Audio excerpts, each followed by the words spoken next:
Today is the third day of the November 87 7-day retreat.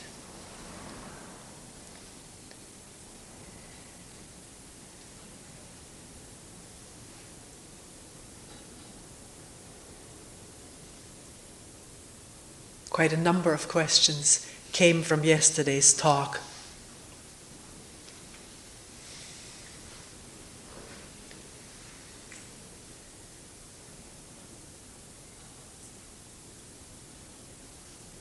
Particularly this whole thing of a goal.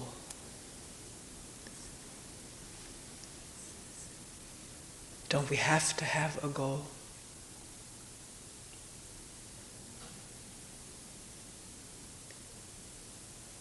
Isn't being alert and awake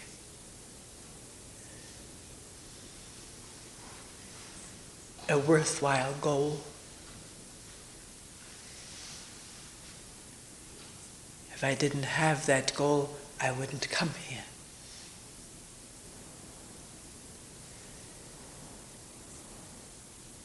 One person said,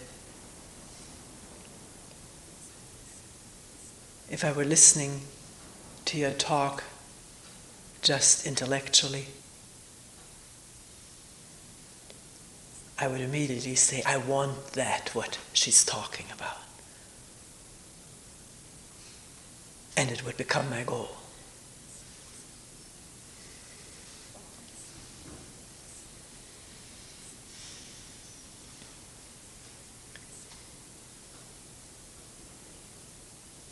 What about it?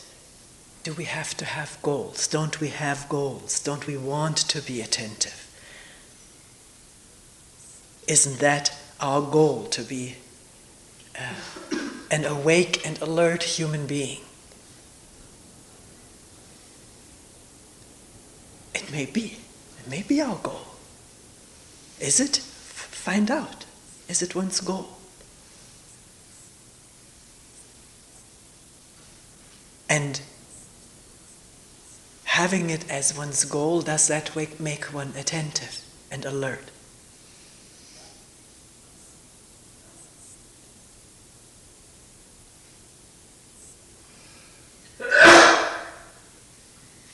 One has to just look at it very dispassionately, as it were. What goes on when one has a goal? A goal is always conceptual, isn't it? Because if there is attention right now, if there's awareness right now, I don't have to have a goal of it. It's there. If it isn't there, I may make a goal out of it. I want that. Because I see the absolute necessity of being attentive. But seeing that absolute necessity of being attentive and making a goal out of it is not attention. It is thinking, projecting, wanting, intellectually understanding the need for being aware.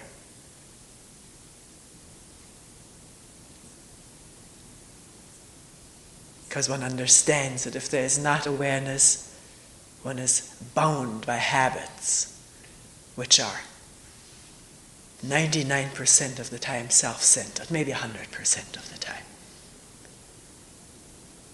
Because even if we have habits, if we have been trained to be unselfish, trained through reward and punishment, and encouragement and so forth to act, quote unquote, unselfish, we may still do this to fulfill the image of being unselfish, because that image was rewarded by our parents. If we gave something to our little brother, we really wanted it, but we were made to share. Because if we didn't share, we were bad. We were selfish. And rather than being labeled that and living with disapproving looks on the face of our mother or father, we relinquish the toy, which is not unselfishness. It is conforming to what is expected for the sake of reward, pleasantness, absence of quarrel or punishment.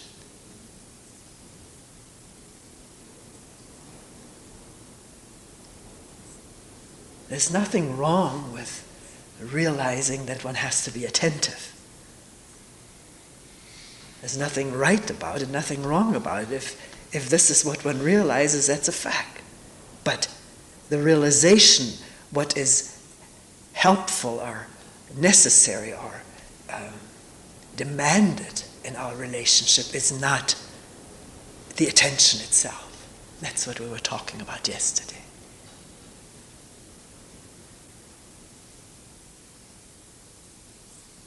If one sits down in order to become attentive, is there awareness at the moment one is sitting down?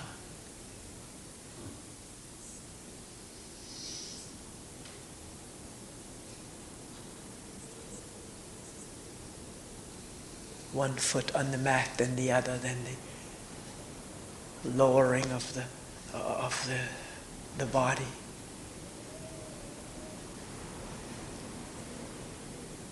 How one crosses one's legs or puts them behind, or how one sits down on the chair, the feel of the caning or the plastic, whatever one is sitting on.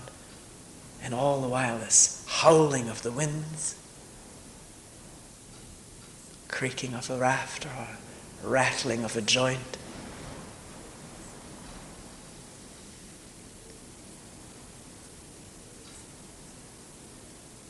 That requires no thinking of awareness. It's just listening, feeling, sensing, being there. And that in itself can only happen now. The future is a thought, is a wish, is a projection, a goal. Attention, awareness, alertness is now. Listen.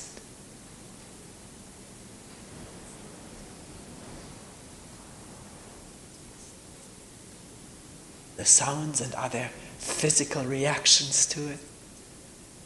One may be scared of strong wind, and there may be a slight bracing against it, a certain resistance, mental and physical. Can that reveal itself, be irradiated with attention? When resistance, physical and mental, is really seen, when it's allowed to show itself, to be felt and listened to, it changes.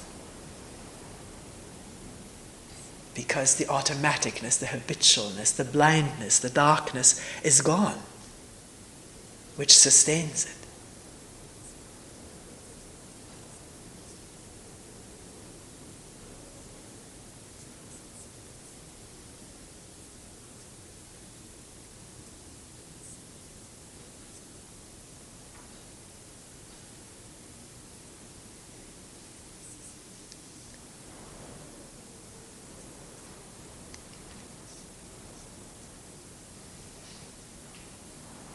To think of a goal of being a highly attentive person in the future can be an inspiring idea.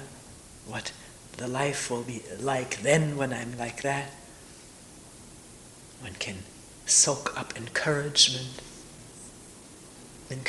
talks and literature, that one will be that if one follows step A, B, C, and so forth. And one can feel the energy that comes from thinking of a desirable goal.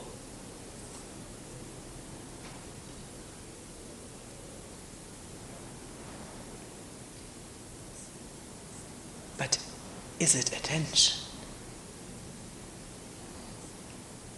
does attention shed light on the creation of goals, the appearance of a goal in the brain, in the mind, on this internal screen, and the input of energy that comes from thinking about the goal. Again, if there's awareness of that, there's no need of thinking of the future attention.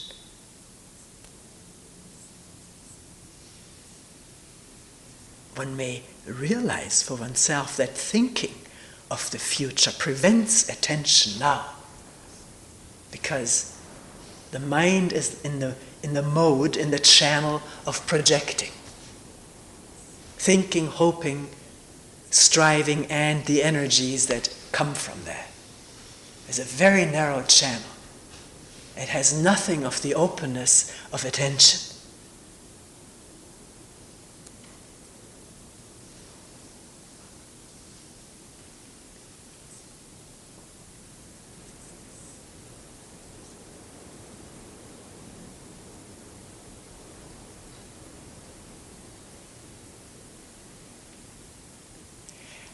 In this connection, I'd like to talk about work, job, profession. What will I do, or what am I doing? Because it comes up so much, everywhere. Not just in this country, I noticed, where there's great mobility and change of jobs, going from one profession into another. It also came up in Germany, even though there it's much more rigid. Once you're in something, very difficult to change. But what is there is the discontent with what one is doing. Either in the job or in the family. And then the fantasizing, what if I had another job or had no family? Or if one has no family, how nice it would be if I had a family.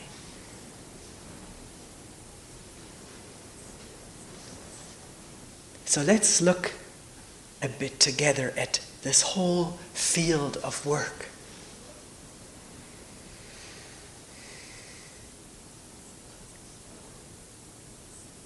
And it's good, one can test some of these things that we're going to look at. I don't know what is going to come up yet. It's not planned out. We're looking together. But we have an hour of work here. Maybe some of what is being said can be tested out as one scrubs a floor or rinses the celery, wipes a bowl, a sink, or whatever one may be doing. How do we work? This moment, not theoretically, speculatively, or how should we work, but how do we work? This moment, this instant of working.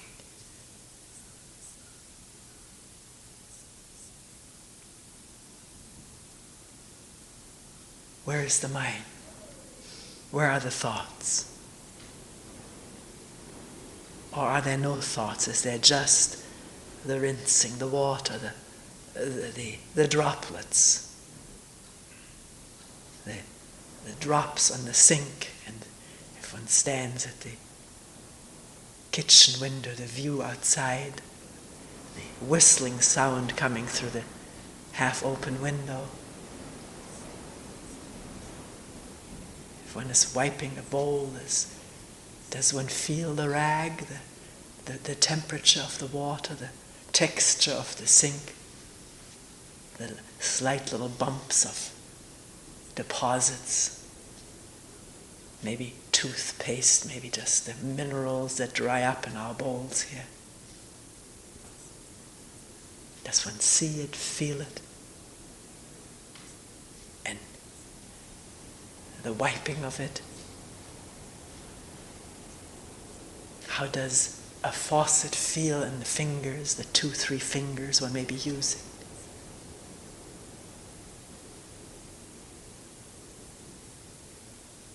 The sound of the water coming out, Sometimes it's just a little drivel.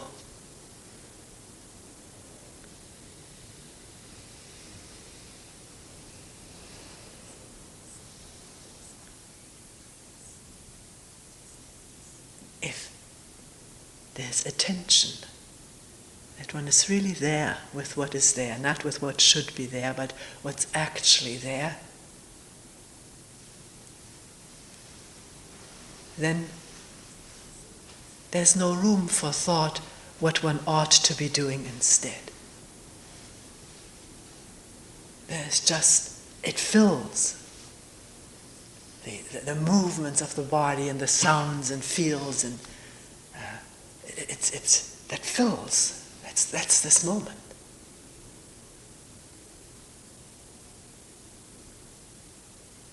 Or is the motion mechanical? One has learned how to rinse celery or how to wash a bowl, and it can happen completely mechanically, and thoughts being someplace completely elsewhere.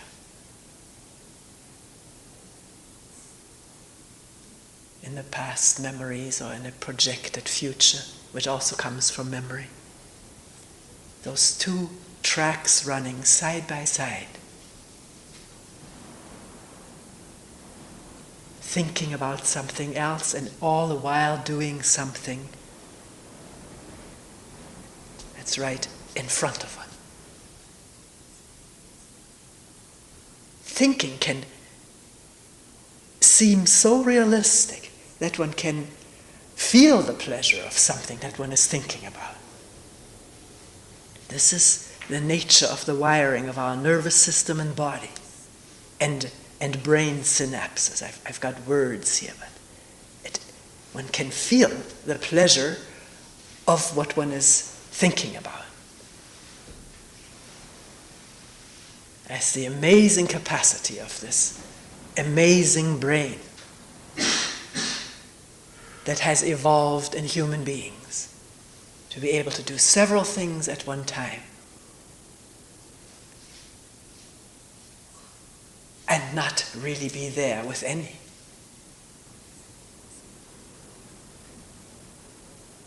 Being there meaning an attention that is whole, that is not divided.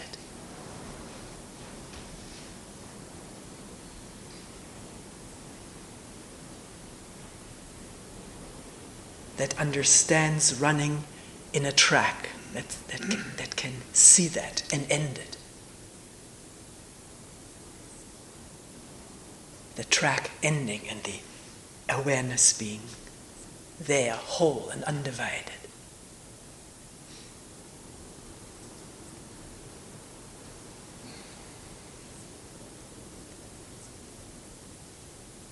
How do we work?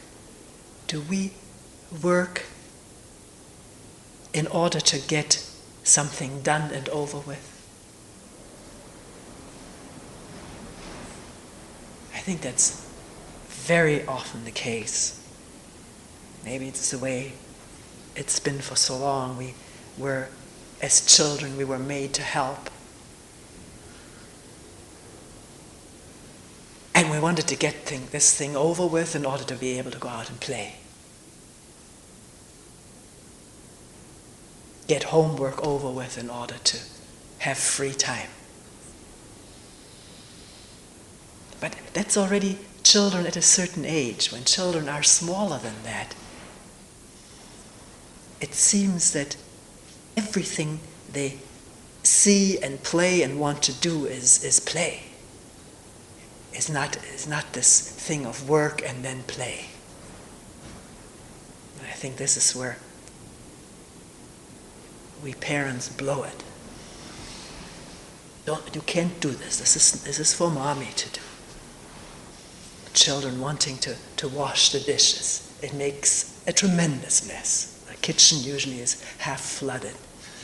So one doesn't want to bother with that. So one says, well, this is for mom to do. Mom has to do work. You go and play. I remember when our son, he wanted to push that vacuum sweeper. couldn't quite do it.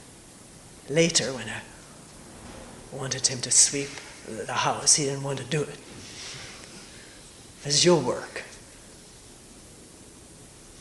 And then in order to, because you have this idea a child should do something, after all, he's living in this house, he should pull his weight and so forth, he also should get an allowance, so we paid him for sweeping the rugs. And then every time we asked him to do something, he wanted to be paid for it.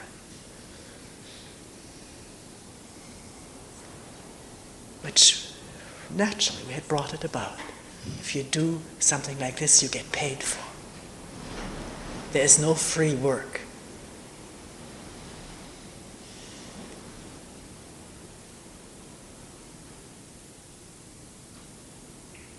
So how do we do a job, whatever it may be? Is there this slurring over what is being done in order to get it over with?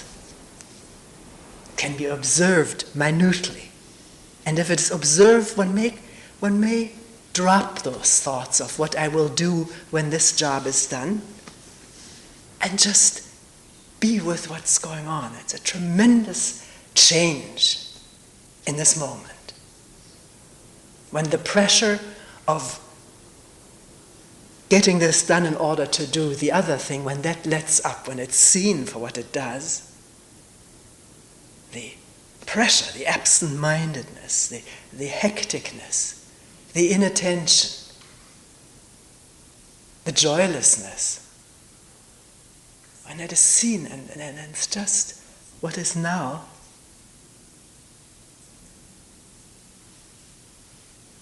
there's no rush about it. It becomes interesting to really be completely there once, when it's done it so rarely, maybe never in one's life.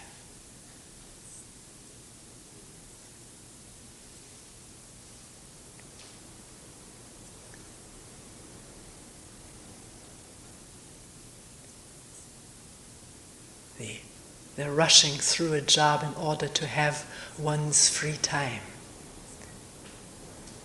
which is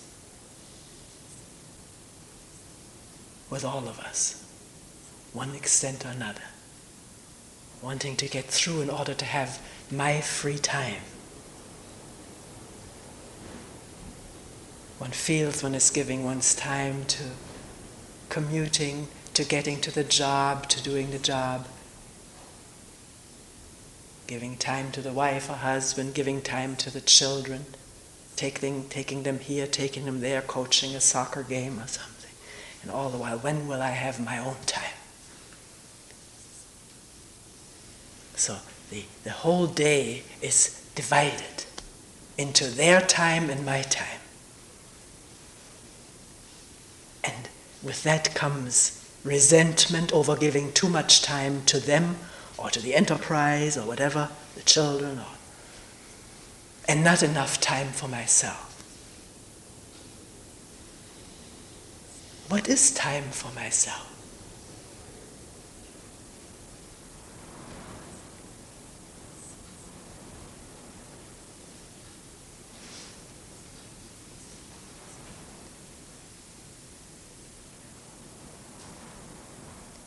If we have time for ourselves, how do we use it?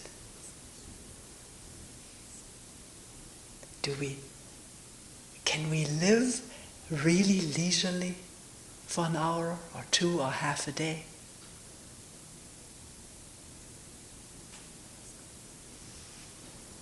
Open without any inner pressure, because once the outer pressure lets up, the inner pressure takes over to get this done and that done. And we still rush about.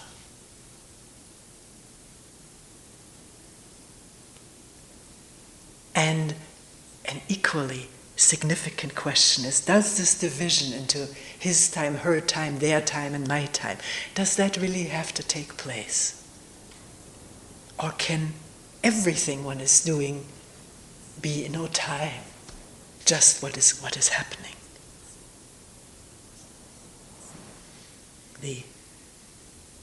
The joy of being there,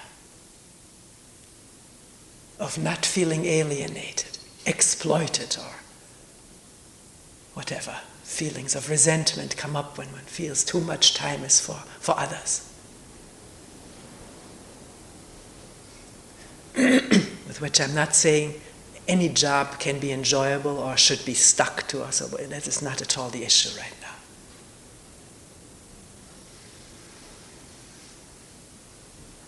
But can this division be looked at? And does the division in itself, this division into whose time it is, take a tremendous toll? Energy-wise, mood-wise, emotion-wise, mentally. Totally takes a toll.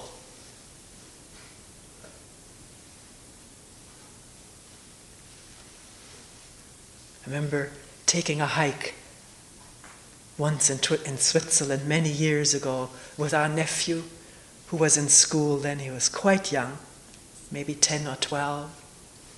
He was suffering immensely from school.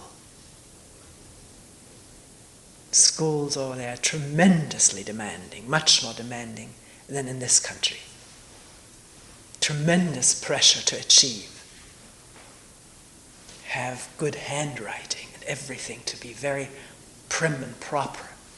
Perfection, like Swiss watches.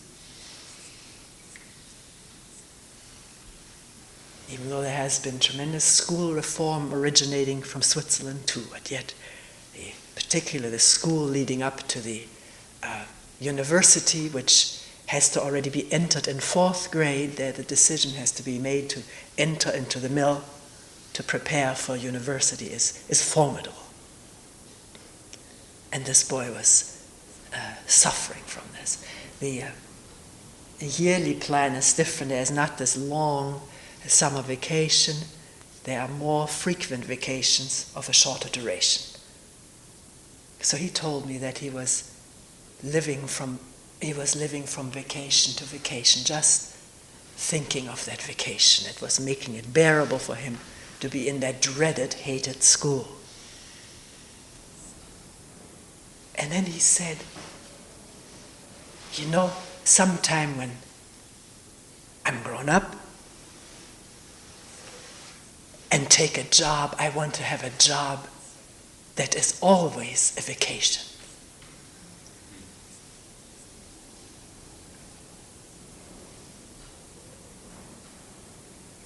And it stuck with him. He wanted to become a farmer. So during vacation time, during his school vacation, he would work for farmers, not for money. Farmers, small farmers in Switzerland have no money. They have a farm. The government heavily subsidizes small farms so that the small farms, which are so cherished by the tourists, don't disappear from the face of Switzerland. That needs tremendous subsidy. And since in a farm there are always several children, boys, the oldest boy inherits the farm, the other boys get part of what the farm brings in cash as compensation for not getting the farm. So there's never any cash left in a small Swiss farm. So students or young people helping out, they do this for the love of it, for the fresh air. At least in Martin's case it was that way. I don't know whether it's always this way. And he loved the mountains, he loved cows,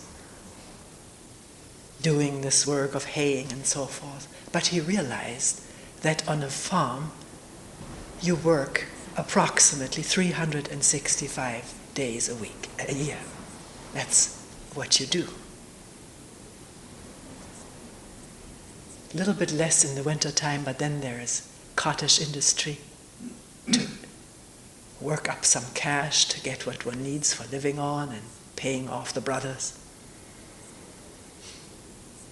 And of course the cows always need milking.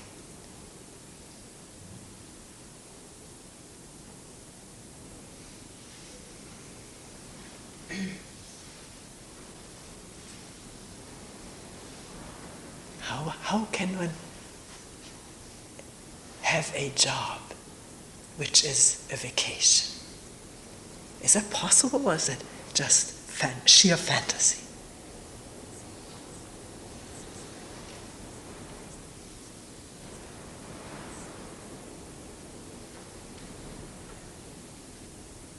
What is a vacation?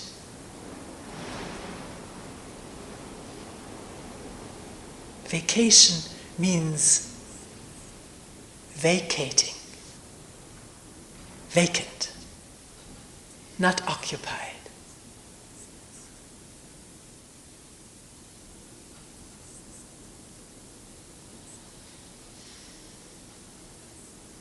Is it possible?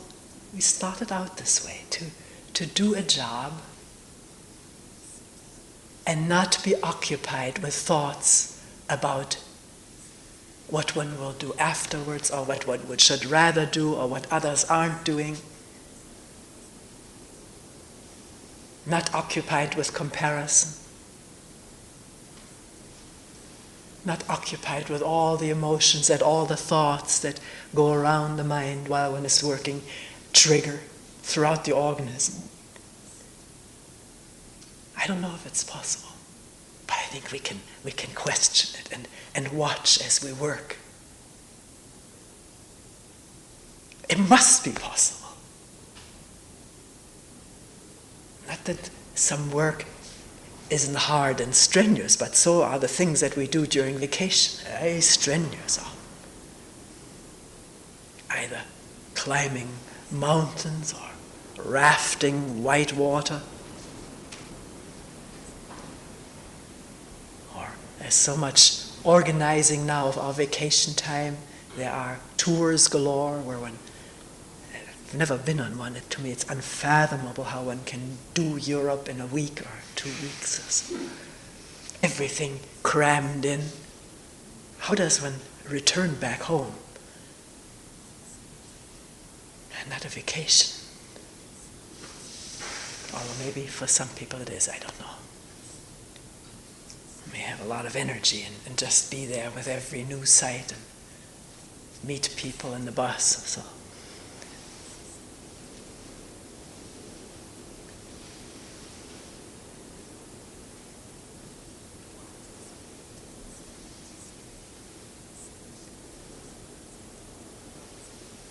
One thing I've found out from talking with people, wherever a retreat goes on, and when people tell me about the work or what they don't like, dislike, or hate about their work, very often it is the supervisor. It seems that supervisors must be a special breed of people. Or perceived as that, or maybe a mixture of both. Insensitive to the people who are working for them, incompetent, dishing orders out that they understand very little about, and so forth. It's a very, very frequent complaint. I would like my job if there wasn't this so-and-so of a supervisor. Makes life hard for me. Just in Germany, one woman who is a highly trained lab technician told me she doesn't know whether it's going to stand it for another year working there. I asked her, how does the person ever get that job? Very responsible job, a very medical lab. And she said by publishing. He has a tremendous list of publications. And she added quite resentfully, a lot of other people have done the research, but he, being a supervisor, has his name on that publication first. And the quantity is impressive. So a person gets a job. Other supervisors get it politically. Or is one also, as a worker, highly allergic to anybody telling one anything? Which reminds one of past disagreeable supervisors, maybe including the parents or teachers. And one is so vulnerable, so allergic to somebody telling one what to do, that a mass of projections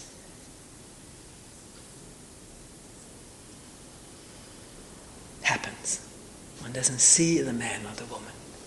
It's already bristling with resistance. I'm not going to be told what to do. Who is he or she to tell me what to do? A very sore point for most of us, to be told to do something. The very act may be already humiliating, because one has been humiliated early. It has a sore of having been humiliated since one was very little, not taken seriously, ordered about or ridiculed, made to do things because one may have been obstinate, not ingratiating, punished if one didn't, or forced to do something, or else one didn't get supper, or whatever parents in their desperation try to use to make a child do something for his or her own good, in quotation marks. So, can one meet a supervisor afresh?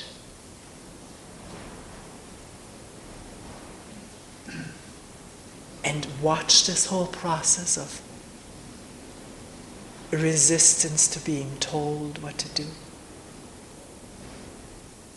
Not watch it as a personal problem, but as a human problem manifesting in oneself.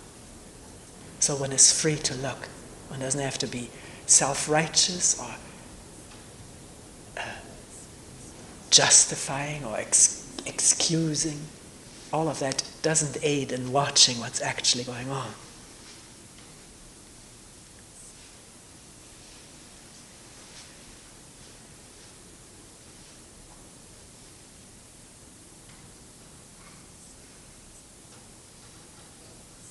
Maybe the person who is giving out work likes to humiliate people, likes to put on the boss role. That can be seen, and that doesn't need to hurt. One can see what the person is caught up in.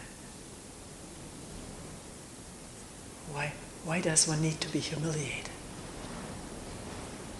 by the way somebody talks or acts? What is it that gets humiliated or hurt or angry? Can that come under the magnifying glass of attention? Because it's one's life. We're half dead when we work under these hindrances. We just react in a chain reaction back and forth and wear ourselves out in the process. And the day is a shambles.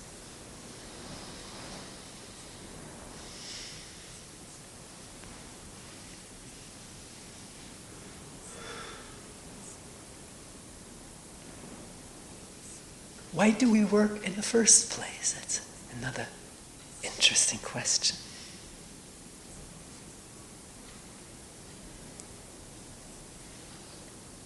It's never a question, of course. What are you going to do when you grow up? We were asked when we were little.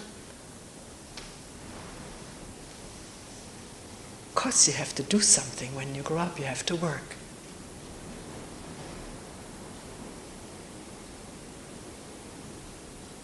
Why? Why do we have to work? I'm not saying we shouldn't work. I'm just questioning it. You have to work to make money.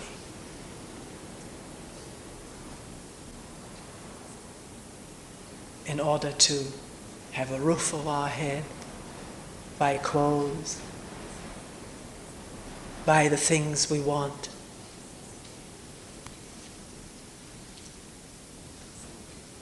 Be able to get married, although this is, for a man, this is no longer quite so that he has to be the sole supporter. Women have objected to this. I want to be also self-sufficient, not be dependent on the man as the breadwinner. But if one does get married or live together, one wants a house maybe, a car, if both of them both work, 2 cars. And one wants children, and that costs money.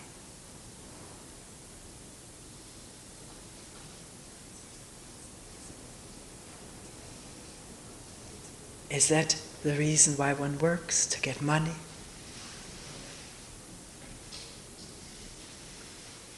I think most of the time it is, isn't it? Somehow or other I must earn my living.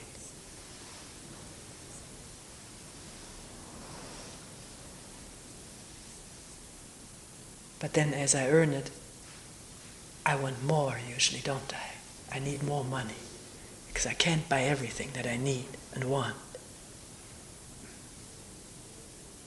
And things cost more than I imagined, so I got to get a better job or work overtime or work 2 jobs.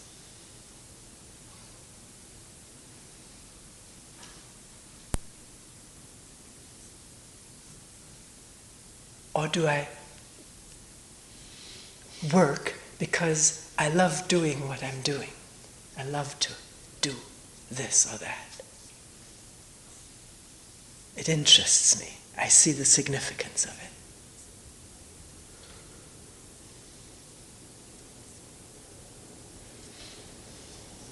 I don't know, one can't see the significance ahead of time. One has to be in it.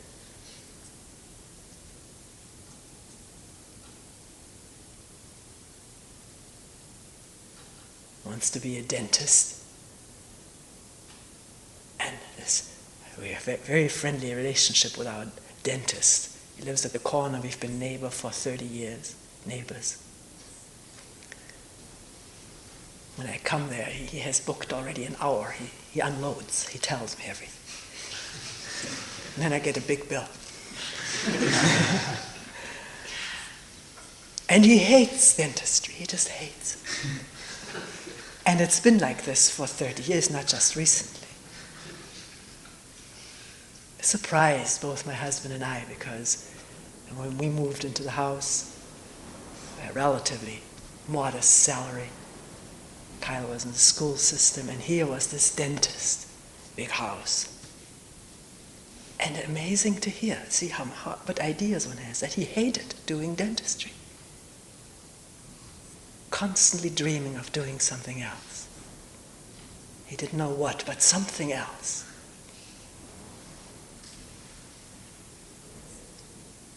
And I've been in touch with a number of medical students who come here, who with great enthusiasm entered medical school to become doctors or psychiatrists, and then realizing I don't want to do that. I don't want to spend day and night doctoring, let alone go through the mill that med school often, not often, I think all the time, represents. So some things one has to try out to find out whether it's really what one has dreamt about.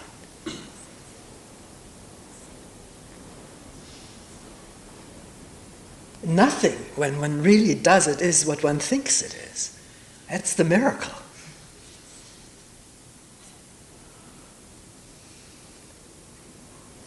And we usually don't step out of what we think about it and see what it actually is like by being there, being this whole thing, but we think of something else. And so a step from network to network. Fantasy. This would be nice to do.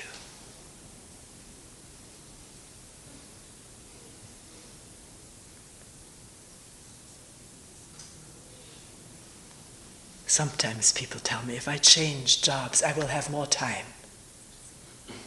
But over the years, it doesn't seem to work out that way. Time has a way of filling up. Just as if one has tabletops in the house or shelves, they fill up. We have so many shelves in our garage, beautiful shelves, and sometimes in the past my husband would say, do you want maybe another tabletop or shelf? I said, no. Because if you have it, it's full. Immediately, almost immediately, it cries out for something to be put on.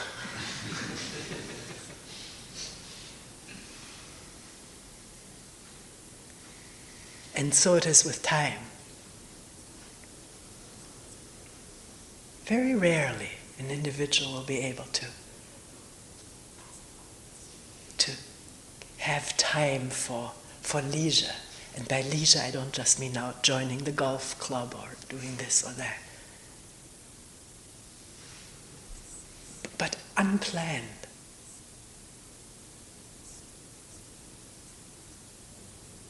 It's very rare. We organize ourselves and we fill ourselves up.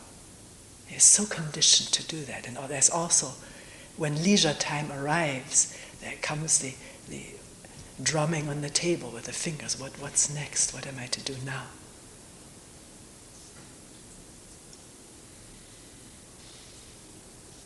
We've never learned. School doesn't have that part in the curriculum. Being quiet, listening, doing nothing, and yet not being idle, which I think is the essence of leisure. Doing nothing special, let's put it this way, but being with whatever is there, and if it is just sitting or walking, taking a hike,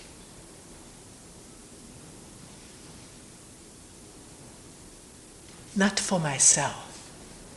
Then there's already a division again. This is my time, I have to be jealous of it, I have to guard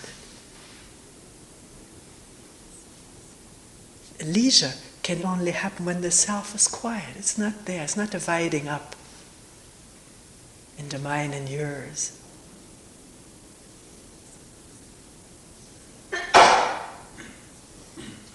That's vacation.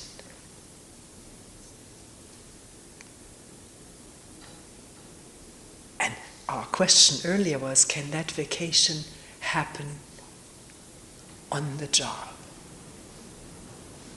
Doing something in freedom.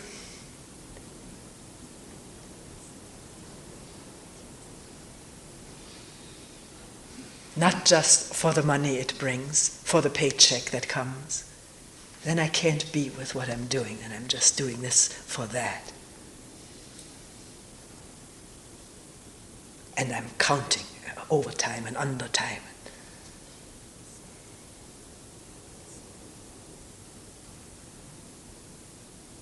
I don't know whether any job lends itself for that.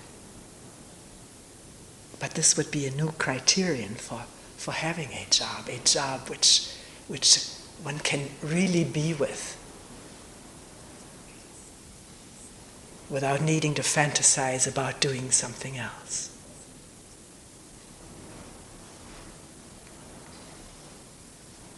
Something that is healthy because one can be whole. Doesn't have to pant for time off. Not saying that there is no place for time off from a certain job. One does something long enough, one needs time off. The organism does. It needs a refurbishing, a relaxation, a renewal. I noticed this at home the last 3 weeks, having learned a little tiny bit about computer and doing correspondence and a newsletter article on the computer. It's enormous fun. It's amazing, really amazing. I wasn't going to first get into it at all because I thought I could never understand that, manage it. And little by little the fingers pick something up that even you don't quite haven't learned it, but they learn, the fingers learn too. And as you think, no, it shouldn't be put this way, it should be put that way, you can put that down immediately, and immediately it's there. And the old is gone. That's fantastic. You don't have a scribbled up sheet, which I used to have, which I couldn't read myself very well. But it's always a fresh, new document representing what you want to say this moment. So sometimes hours went by. I could hear Kyle rumbling around in the kitchen, wondering whether there was going to be lunch sometime.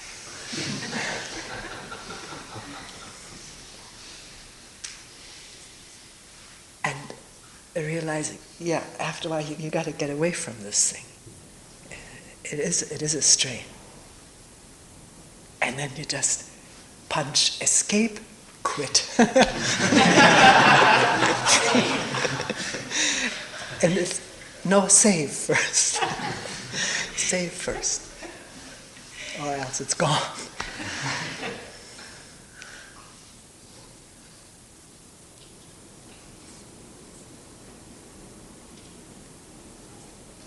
And then to refresh oneself, taking a walk or something that has nothing to do with computers.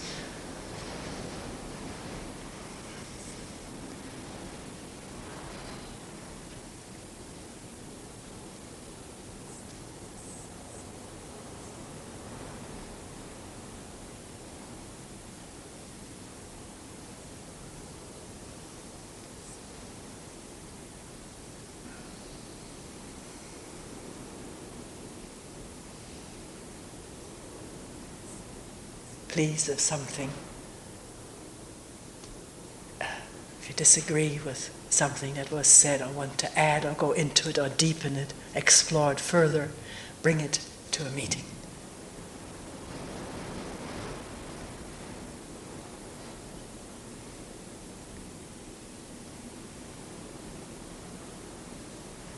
We will end here for today.